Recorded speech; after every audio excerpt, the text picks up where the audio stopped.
Hey, ladies and gentlemen, Hot 97, Peter Rosenberg and the man. He is returning to the Octagon, UFC 217 at Madison Square Garden. Headlining the whole thing. GSP is back. George St-Pierre, how are you, man? Doing fantastic, thank you. It's a real pleasure and honor to get to talk to you. You've been gone for 4 years. You have Michael Bisping on a huge night for UFC. First of all, why? I know you've gotten asked this question, but I'm obligated to ask the same thing. Why now? So much speculation for the years about if and when you would return. Why was right now in the fall of 2017 the right time for GSP to come back? Well, it's the right timing, and negotiation and everything fall into place finally after a long time. And I wanted to do something different. I wanted my comeback fight to be epic, and taking a lot of risk, but I want the risk to be worth it. So that's why I'm aiming for the biggest fish, so to speak, to fight. So what was it? Can you take us through it? You were so popular and widely regarded as the best pound-for-pound fighter in the world. Mentally, where were you at the end of your last run back in 2013 that made you want to step away? Well, if you go back in time, I've been in the title fight for a very long time. And when you're fighting for so long for a title, you become with the illusion that the world gravitate around you. Everywhere you go, people talk to you about fight. You look at the news and even on the internet. So it became a feeling like a claustrophobic feeling, you know, for when you live that life for so long, it's not very healthy mentally. Plus, I was fighting against the drug, the performance-enhancing drug policy, and I felt the system was against me. I left off not because of physical reason, because of mental reason. I needed to take some time back and to rejuvenate myself, and I'm glad I did. I feel better than ever. The sport has evolved a lot since I left. I would not have come back if I wouldn't think I'm a better version than what I was when I left off. So when you say it gets claustrophobic, do you mean that becoming you, the guy George, becoming GSP, does that becomes overwhelming? Like everyone looks at you a certain way, and you're treated like a celebrity to the point that it gets overwhelming? I'm going to explain to you in my word the way to describe it, and that's the reason why I believe it's hard to become champion, but it's even harder to stay champion. And that's why a lot of young guys, when they get champion, they cannot maintain the belt for a long time. Because when you become champion, everybody wants you. You become the target. Everywhere you go, they talk about you. It becomes like an illusion that the whole world is watching you. No matter what you do, it's all about you. And it's become like completely insane. So a trick that I gave myself when I was like falling, almost cracking under pressure is, I remember a few days before a fight, what I like to do is take my car and go drive in the street. And I used to look at people in the street. Like I used to see, for example, 2 days before my fight, I used to take my car and I saw that old lady carry her grocery bag. And I'm thinking, I'm like, she doesn't know me. She doesn't care about me. No matter what happened Saturday night, she doesn't care. Mm-hmm. And I see this other guy with his son in the park. He doesn't care about me. So sometimes you lose that reality, because you're so much involved into it. And our sport is not like a regular sport. It's not like tennis. If you lose in tennis, you lose. If you lose in fighting game, you might lose some brain cell, and that will affect your well-being. Mm-hmm. So it's a pure, deep survival instinct that kicked in. So it's more than a sport. It's a fighting game. You say you play tennis, you play baseball, play football, but you cannot play fighting. So all that add to that make it a lot more stressful. So that's why a lot of people, they crack under pressure. But you need to find ways that therapeutically release you from it. Now, and you end up in a situation now where you come back against Bisping and all the eyes will be on you again. How do you know before you step in the Octagon that you are prepared to go back to that? Because you're obviously a person who cares a lot about your well-being. Yes. And you've always been sort of a gentleman of the sport. And now, how are you? Part of this game is also being a killer, though. And when you get in there, how do you know that you'll be capable of turning it on? And is there a chance you get there and you're like, I don't think I can turn it on? Look, there's no certainty. I'm going to be 100% honest. What I can do is trying to recreate the element of fighting the best as I can in training simulation, which are different than the real fight. But I've done it the best I can. And so far, the results are very good. I'm better than I was when I left off. And my trainer believe I'm better than I was when I left off. When you're champion for so long, you carry a lot of people. Sometimes over the year, you realize a lot of the people are fake people because they live off to you. But I'm smart enough to find out who's who. And you know, like a lot of the people in my entourage, they're my friend, they're my close friend. So I trust their what they're gonna tell me. You know, if they tell me I don't think you should have gone back, they will tell me. They would have told me, and we're all on the same page here. I know I'm the best I've ever been, but fighting is a different thing. I come back not because it's easy. What I'm doing, when I'm gonna attempt, I do it because I come back because it's hard, and that's what makes it better for me because it's hard, and it's only a few people have been able to do it. And if I do it, and if people think it's impossible for me to do it, but if I do it, that means I'll be the first to do it, and I'll be very, very happy, and makes it unique for me. What's the goal? Do you have an end game in this? My end game, I have different goals. I have long-term goals and short-term goal. My short-term goal is to become the UFC champion again and make history. And long-term?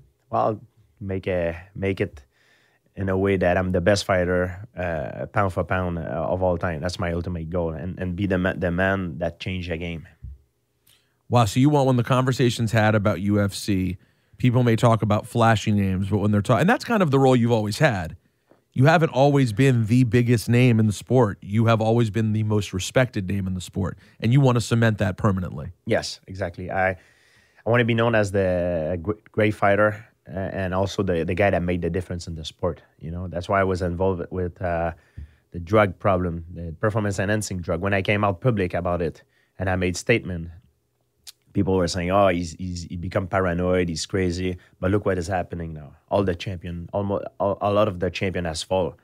You know, so you see the true color, the true face of people. And I'm very happy the UFC take the initiative of doing performance-enhancing drug testing. And it should have been done a long time ago. And there's still a lot things to do in that domain. Are there other goals you have besides that? Besides making sure that PEDs are tested for in the UFC? Well, what else? The ultimate goal is to retire on top, being healthy, happy, and you know that's a dream. But any other goals for the sport itself that you'd like to see Dana White implement or anything like that? Or do you have any agendas in that regard? Well, the condition of fighter, as always, you know. But the thing is also is fighter themselves. Sometimes they don't help each other. You know, they made bad decision for themselves. You know, I think they need to be more educated on the game, on the fighting game, and not sign anything the first thing they see. Yeah, which has been a problem with fighting since the dawn of time, since anyone's ever made exactly money off a fight. Let's go. You're one of those guys whose story begins supposedly with being bullied as a kid and defending yourself, and then realizing you were good at fighting. Did you enjoy it always, or was it more something that everyone told you were good at? I enjoy the lifestyle that it gives me. When I was bullied, I didn't enjoy it. I make joke about it. I have a very good record as a MMA professional fighter, but if you go in my bully time, I have a losing record. I got beat up pretty bad many times. The record would still be on the wrong side. Yes, it was on the wrong side, exactly. But it's normal. I was young, and I was going up against guys that are older than me, and they were ganging up on me, and it's all right, you know. Like, but as a matter of fact, a funny story about this is the other day, like a few months ago, I was in the street, and I saw one of the guy that used to bully me. I was about to ask, have you ever run in? I did saw him, and he was begging in the street. Like, and I saw him. What do you mean begging? He was begging in the street, I swear. Like homeless? Yes. Like I don't know if it was homeless, but he was asking for money. Oh my God. And then when he saw me, he recognized me, and I know he saw me on TV and everything. And I told him, I don't want to mention his name for him, but I said, what are you doing here? He's like, hey, can you help me? Things are not going well. I'm like, man, what are you doing here? You're a tall guy. You're good looking. What the hell? You're in good shape. So I gave him a few dollars, you know. And I tell him, I was like, get out of here, man. It should be a shame. You should be embarrassed of what you're doing, man. You're a lot of guys that would kill to be like you, you know. You're full of potential. Like, you're a good-looking man, healthy, tall, and strong. It's like Go do something with your life. And apparently, like up to very recent, like a month ago, he went to my house where my parents live. He knocked at the door and he said, "Can I talk to George?" My dad says George doesn't live there anymore. He goes, "Well, I've met him a few months ago, and he says something to me to shake me up, and I just want to say that he changed my life. Now I have a job, and I'm doing well, and I want to say thank you to him. If you see, when you see it, thanks, tell him I say thank you." And it. Well, we were all hoping the story ended with you punching him in the face. No. Kicking him while he was down. But then I realized that the guy that used to bully me, he bullied me. Not that that's bad, but he bullied me because he probably been bullied by his dad growing up. Like he only been raised with this single dad. His dad was an alcoholic, beating him up. So his way of conversation was to beating up people. So he was doing to me what his dad was doing to him. And so it made me realize in life, sometimes you see people, you think they're a bad person. It's not they're a bad person. It's their natural environment make them act in a certain way. There's not because of a bad person. So it made me think a lot about well, good for you for being that person who was so honest with him too. I mean, most people bump into someone, they may feel awkward and walk away and not say, "Look at you, you should be doing better than this." And it actually shook him up. That's an amazing story. When I saw him, I was surprised. I was very surprised, but because I remember him, this guy used to beat me in the bus.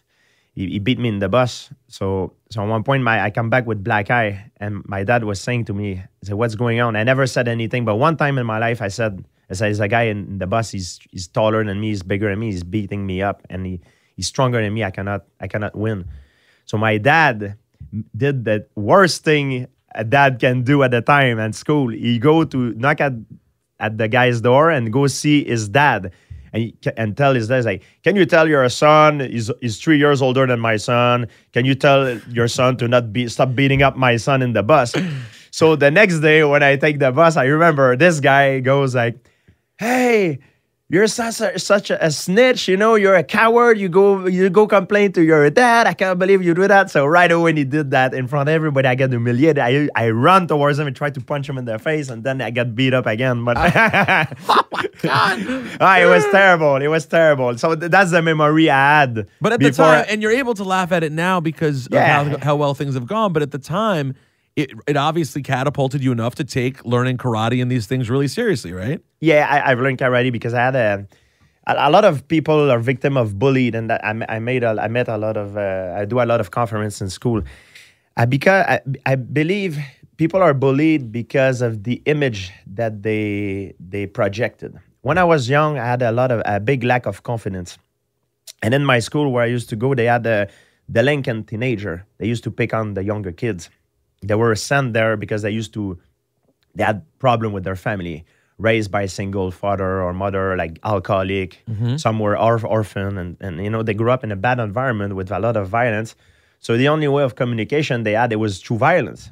And they used to apply that to the younger kid in school. And I was victim of that, unfortunately. So the thing is, when I go to do conference, the people why you get bullied sometimes is because the image you project. If you look down, raise your shoulder, and look like a weakling, and like in nature, the lion will always go for the animal who's weak, who's injured. And same thing in society. The people will bully the easy target. And when I was young, I had a big problem with confidence. I used to people look down. I didn't have older brother or older cousin to defend myself. I was by myself, and I got picked on because I was an easy target like this. So what martial art taught me is to stand up straight. When I talk to people, I look in the eye. When I shake hand, I'm firm. And the way I start to carry myself, the body language, transform me. It's not, I stopped being bullying, not because I start beating up people. Right. It's just because the way I was starting to act, the way I was starting to, the projection that I give to people change. And that's what makes it stop. It's amazing because you can see it in nature so clearly. When I have the sweetest little dog in the world, okay? Bear. And every human loves Bear. But when you walk down the street, he naturally puts out an energy that other dogs, me and my wife always joke, that he looks like a walking hamburger. I mean, they see him and they just, every dog lunges at him because he puts off an energy of like, I'm kind of scared of every other dog. And it's funny that you're right. I mean, that is such a big part of it. And one of the first things you see when you meet you in person is the way that you carry yourself is very proper. I think that's a cool message for people out there who may think that it's about having to beat people up. No. When it's not about being tough, It's not. it's about presenting an It's image to of confidence. look tough and look confident. Look confident. That's what it's about. Same thing in business. Same thing when you go ask a girl on a date. Absolutely. You go, I'm sorry, I don't want to bother you, but please, could you think you could come with me Saturday night to the rest? You know, like it wouldn't work. You know, like It's the same as asking for a raise. You look You're like right. a loser. You have to be, confident guy. You know. What's the biggest difference in your experience? You have a lot with both between Canadians and Americans. Well, it's different culture in American society. You know, there's one thing I don't like in Canada sometimes is people say, oh, the American are like that. You know, they make joke on South Park, you know, they make the Canadian with the mouth open. I think it's kind of funny. But it's a lot of different people and different mentality in American society. It's same thing in Canada. There's many different mentality in Canada. You know, people from Hawaii and people from, I don't know, the south of US and Totally New York or LA or, you know, in the Midwest are completely different mentality. But is there any one basic trait that you can just be like, Canadians always sort of see things this way? I mean, there's some things that I've spent a lot of time in Canada, and I do think that there are some, you know, the politeness in Canada, I do think is often true. Yeah. That Canada's a more polite place than the U.S. Well, but that depends where in you're general, maybe that's a stereotype. But there's a lot of bad people everywhere, you know. But they make jokes. Just to give you an example, I've studied paleontology, and there's the famous T-Rex, the animal, the Tyrannosaurus Rex. It has been found in U.S. and in Canada. But the paleontologists, they make fun when they found a T-Rex remain in Canada. They're like, oh, he's a gentle T-Rex. Exactly. There is no such thing, you know. Right, inherently, if it's There's above like the border. the stereotype, we're nice people, you know. Do you ever, in your dreams, do you ever speak English, or do you ever have inner monologue in English, or is everything in French? It's a good question. I learn now. I've learned English coming here in New York back in the day to train. That's how I learned my English. Okay. I couldn't speak English before. I learned it coming here. And growing up in Quebec, though, you hear it here and there, right? Yeah, but I'm from countryside. I grew up in countryside. So I didn't have the chance to grow up in the city with mixed culture. Where I grew up is very, everybody was white. Everybody speak French, and we all the same people. So when I start coming in the city, I need to learn and adapt myself to learn different skills. So now that you've spoken it for that long, do you ever think in English? Or no? Now I do think sometime in English. Like when I speak to you now, I flow in English. You're not translating? No, I do not. Okay. But it's still not as fast as a real, for example, a person that speak English naturally, you know? But it flow much better now. Yeah, it's been a few years. Like. What do you remember about the time when you spent as a garbage man? I read that you were actually 6 months as a garbage man. What do you remember about that? It's actually not a bad job. I'm going to tell you the truth. I really loved it. I've done many jobs before become a professional fighter, and garbage man, it's one of the funniest thing I've done. What was fun about it? It was the salary was great. In Canada, we have salary now. I think they have the union now to protect them. Mm-hmm. It was very good salary, and I was doing it because I wanted to have money to go to university to study kinesiology. So I needed to find a job because I was bouncer also in a strip club, not a strip club, in a nightclub. I was like doing security in a club that is the hip hop club, you know. Okay. On Thursday night, and Monday to Thursday, I was working garbage man. So I needed to find something fast to give me money to pay my university fee. So I decided to do that. And it was actually a fun job. Like a lot of the time I had a misconception about what these guys were, but they're very hard workers. And it's actually a good job to keep you in shape. Because it's physically just demanding. Yes. I was paid by the hour, and we had to go fast. So we were running. You know, I see a lot of the people that work in the city as garbage men, they walk. But us, we were paid by the hour. And we had like people that their job was to watch us. So we were ranked according to the weight of our truck by hour. we had like How much weight you could get in the truck for the amount of time you were out? I don't remember exactly the amount, but I was pretty good. I was pretty good. So not only one of the best fighters of all time, one of the top garbage men of all time. Not a lot of people know I'm gonna that. tell you the surprising thing. There is like a lot of technique to garbage men. The way you grab your bag and stuff. There's ways to not mess up your bag, to your back. You know, to Right, to be able to, I'm sure. Yeah, to there is. maximize. It's very actually it's technical. You go circular motion, you know, and you never stop with the flow. You know, you keep running and stuff. It's not like people think. It's actually a fun job. I remember we have every week we had crazy adventure. You know, a lot of the guy I was working with, they were like people that made jail time. So they had spend, stories. Yeah, so they spend time in jail. So then they come out and they found a job. A lot of them are garbage men. So a lot of time when I was in the truck, when the truck was full, we go back to unload it.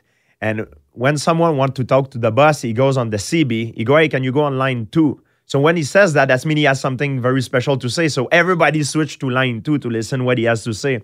And something it was just hilarious. It was like, listen, we have a problem here. My driver just grabbed a garbage bag and there were a window inside the bag and he cut his whole leg. Now he knocked at the door of the citizen and he punched the guy in the face. And now the cops is coming. Can you and like all kinds of adventure all the time. Like it was hilarious.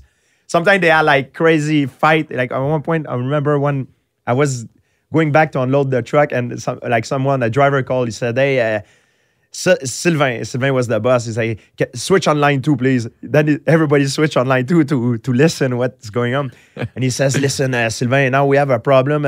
There were a driver behind the truck that got pissed off because he was late for work, and we couldn't let him pass because we had to finish the street. The street was very narrow, so he kept yelling at my guy behind. Which I'm sure happens all the time. And he came out of the truck, and it was raining that day. He said he came out of the truck, and my guy put him in the bucket. In the trash? Yeah, with a suit and a suit and a tie. So the guy is working he's like for example, like a stockbroker is going to work. He got put in the trash.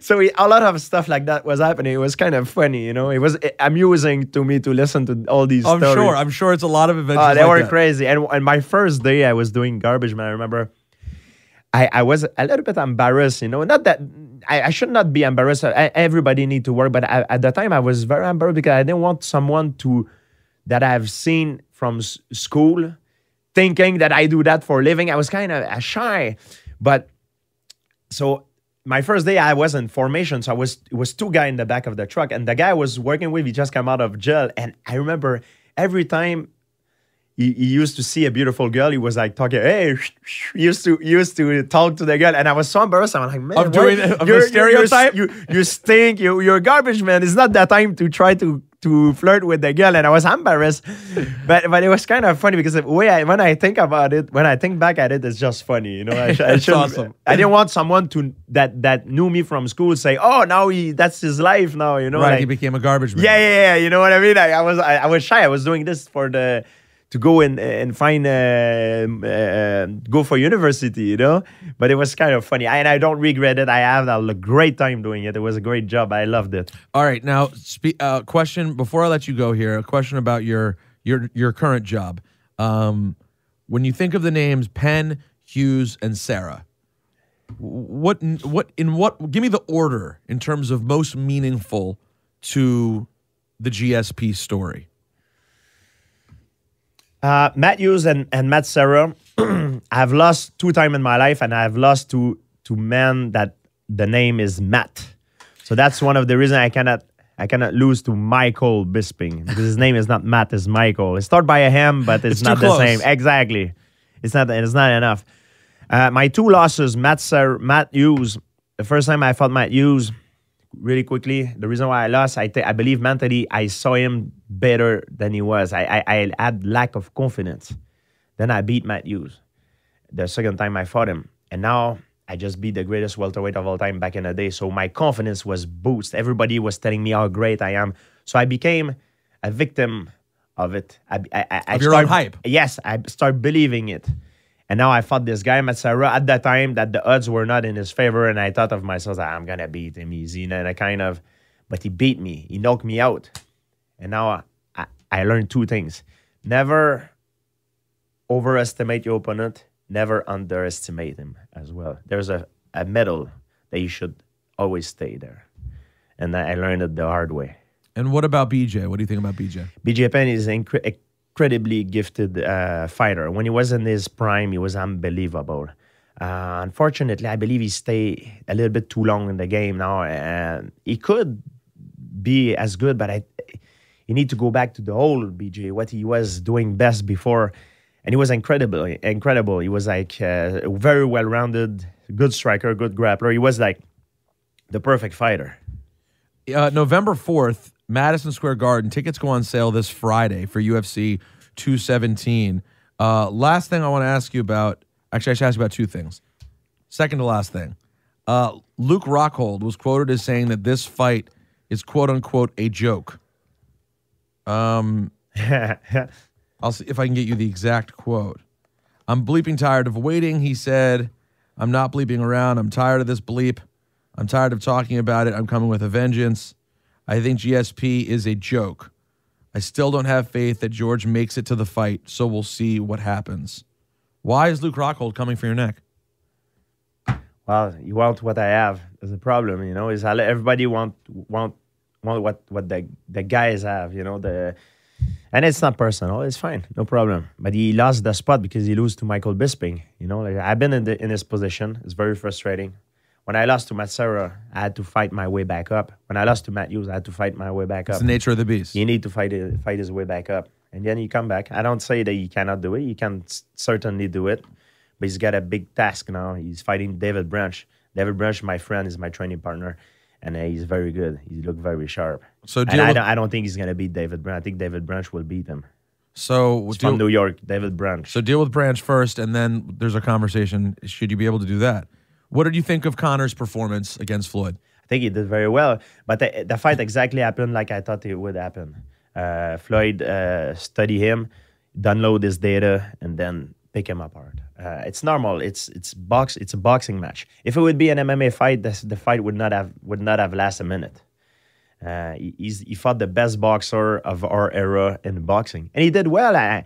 Actually, he won some few rounds in boxing, in pure boxing. He did won a few rounds. He did great, and he cut Mayweather, I think, with a great uppercut at one point. Yeah, no, he never hurt him, but he did connect. He did connect, and he did connect not because he's trying to fight dirty. I thought to win he needed to be a little bit more dirty, borderline illegal, you know. But I guess he had so much to lose doing it. You know, he probably had a bunch of meeting like saying, yeah, if you do this and did. They said he would lose his purse if he did anything. What I love is there's a video on the internet of the referee before the fight that they made him the referee's speech, like saying like, Conor, you think you're gonna win this? You're not gonna win this. I work for Floyd. Da, da, da, da.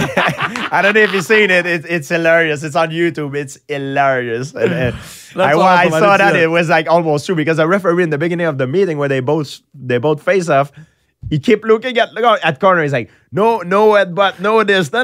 If you do this, you're disqualified. And only looks at Conor. Yeah, and YouTube they're saying like the way they make the guy talk is like, this is the belt. You don't go lower the belt. You just touch the belt, I disqualify you. Let Floyd hit you a little bit and then you knock out. It's enough. George, I think I speak for all fight fans in saying we're very excited that you're back. St-Pierre, Bisping, UFC 217 at the Garden, November 4th. Tickets on sale this Friday. Thanks for making some time, man. Thank you for having me, guys. I appreciate it.